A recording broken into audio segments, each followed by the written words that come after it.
conhecemos através do Instagram. Foi muito gringo, pera. Foi mal. Olá, família e amigos. Bem-vindo a mais um vídeo do Família Destino Canadá. Hoje estou aqui com o Túlio, do canal EA2. Nós vamos conversar um pouquinho sobre comparações entre Brasil e Canadá. Então, bem-vindo, Túlio, ao canal. E conta um pouquinho, se apresenta um pouquinho sobre esse projeto de vida, Projeto Canadá de vocês. Olá, pessoal. Olá, Lidiane, tudo bem? O projeto surgiu com isso. A gente vai fazer a Associação de Residente Permanente através do IPP, né? Atlantic Immigration Pilot Program, que é um dos diversos programas de imigração para o Canadá. Essa oportunidade surgiu com a obtenção da job offer da minha esposa, né? E como eu gosto muito de dividir experiências, de facilitar a vida de pessoas, eu tive essa ideia junto com essa necessidade de apresentar como o processo se desdobra e quais são as solicitações feitas. E aí surgiu a ideia de fazer o Exploradores ou Exploração A2. Exatamente. Mas então vamos lá, o vídeo hoje a gente vai conversar. A gente teve a ideia, como vocês ainda estão no Brasil, de comparar três coisas em relação ao Brasil. Vocês estão em Recife, Pernambuco.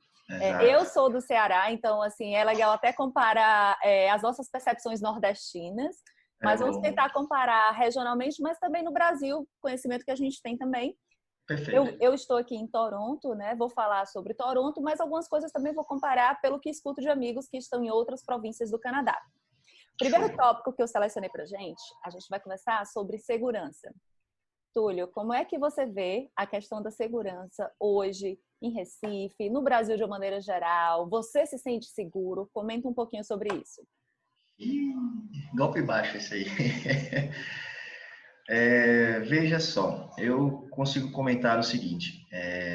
Primeiro eu tenho que dizer qual é o meu nível de estrutura, né, social. Eu sou um cidadão, eu e minha esposa somos cidadãos de classe média.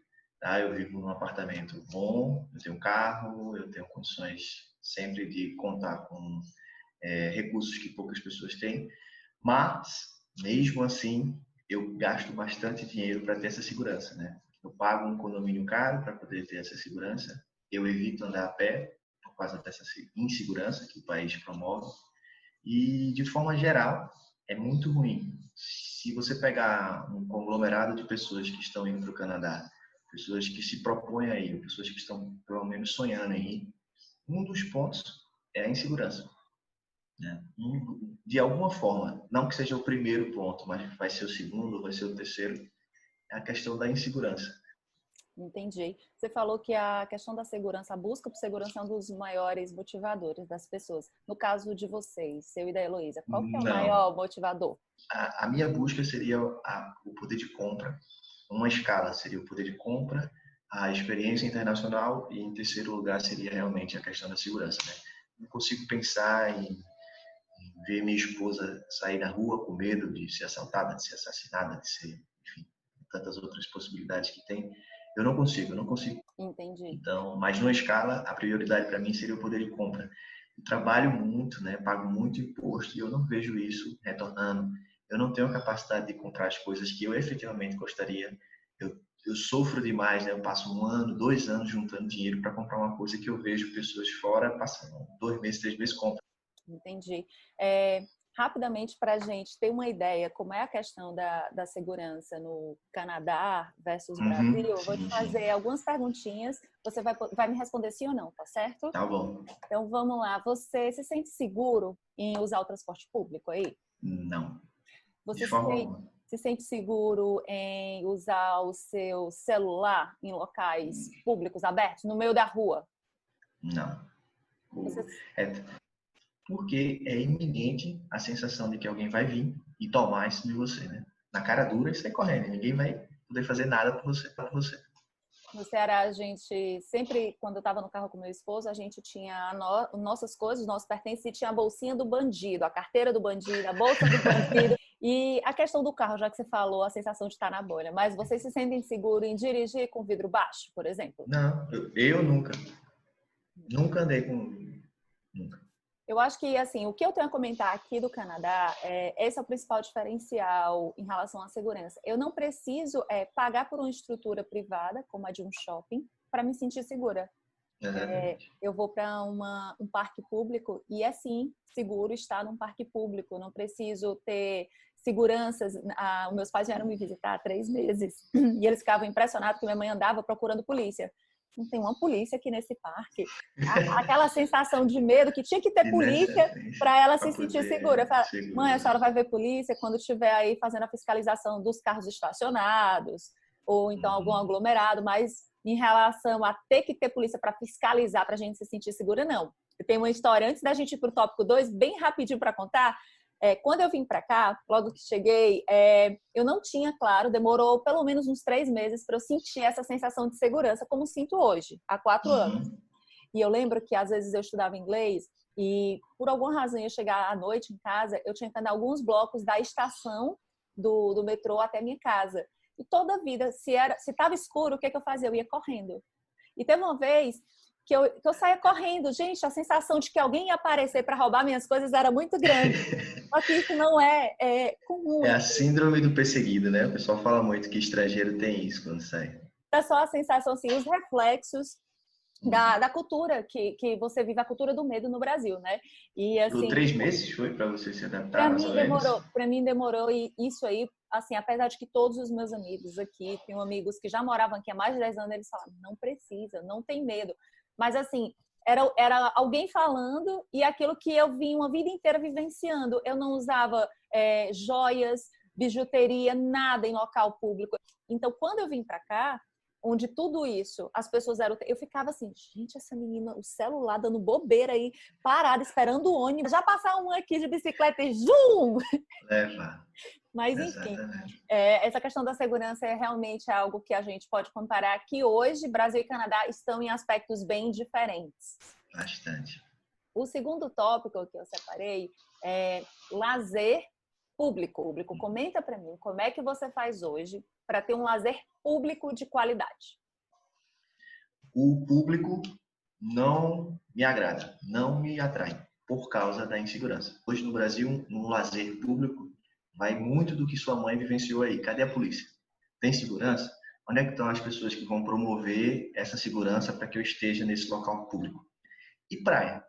Não tem como um nordestino não gostar de praia, mas a gente sabe que também é aquela olho no padre, outro na missa, para poder não acontecer nada de errado. Então, publicamente falando, a nossa diversão se resume a isso, aí a praia e uma vez ou outra uma demonstração de cultura, né, que aqui em Recife é muito forte, o próprio carnaval, né, que a gente faz questão de dizer que é o melhor do Brasil. Então, qualquer coisa que pernambucano inventa, vai dizer que é o melhor ou o maior. Falando um pouco sobre lazer, eu tenho a percepção que até no Brasil, quando é gratuito, é semi-gratuito. A praia é gratuita, mas eu tenho que estar numa barraca que é privada, consumir. Exato.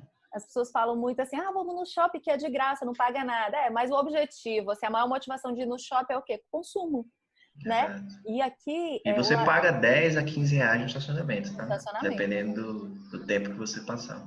É o gratuito que é pago, digamos assim, para ter o mínimo da sensação de segurança, né?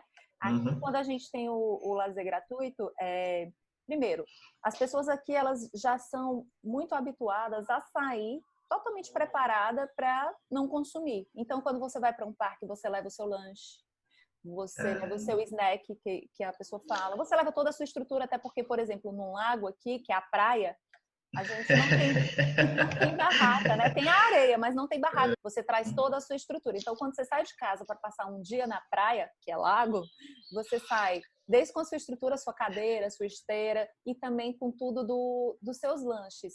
Sobre essa questão do lazer gratuito, uma coisa que é legal pontuar a cidade, ela realmente tem um calendário gratuito. Então, por exemplo, durante o verão, tirando a questão da pandemia, a gente tem, você tem cinema no parque, e aí a cidade toda coloca, por exemplo, telões para cinema. Uma coisa que eu conversei muito com meu esposo quando a gente mudou para cá, eu quero deixar essa cultura do Brasil de que ter lazer vamos passear no shopping. Eu quero realmente ir para locais públicos. E nós nos habituamos a realmente aproveitar o que é de graça e associar que isso é, sim, de qualidade.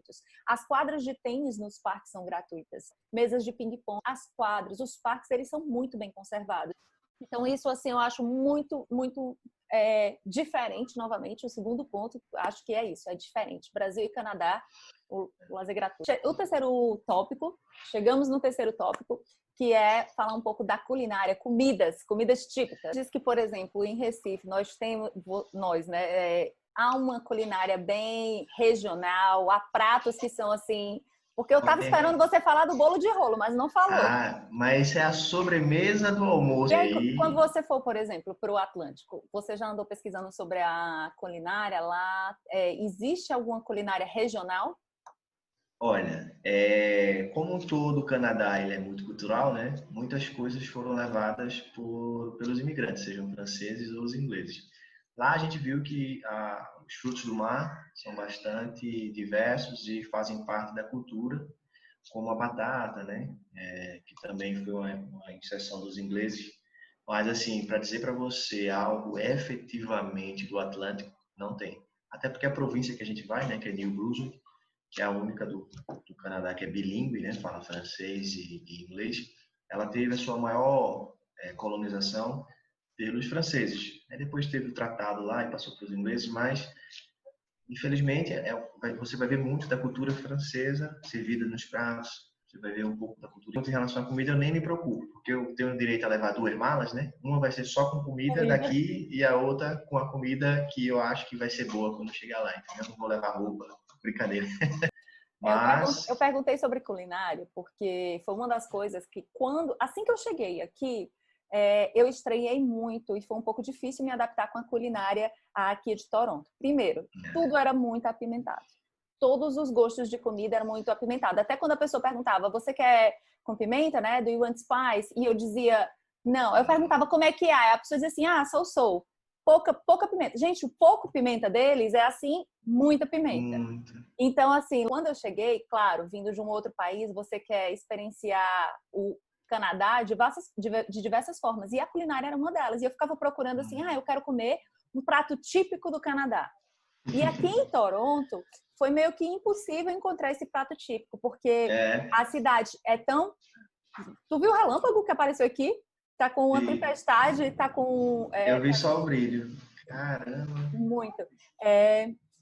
Então, aqui é tão multicultural que é difícil você encontrar um prato como é, por exemplo, o bolo de rolo em Recife. É muito difícil ter a culinária assim que é canadense mesmo. O que a gente encontra aqui são restaurantes de diversos locais do mundo, né? A culinária internacional, supermercados assim, do Japão, supermercado brasileiro, frigoríficos brasileiros. Então, assim, hoje, eu não sei como é que vai ser na província que vocês estão indo, mas aqui eu não fico, por exemplo, sem comer o cuscuz, a tapioca, eu encontro tudo.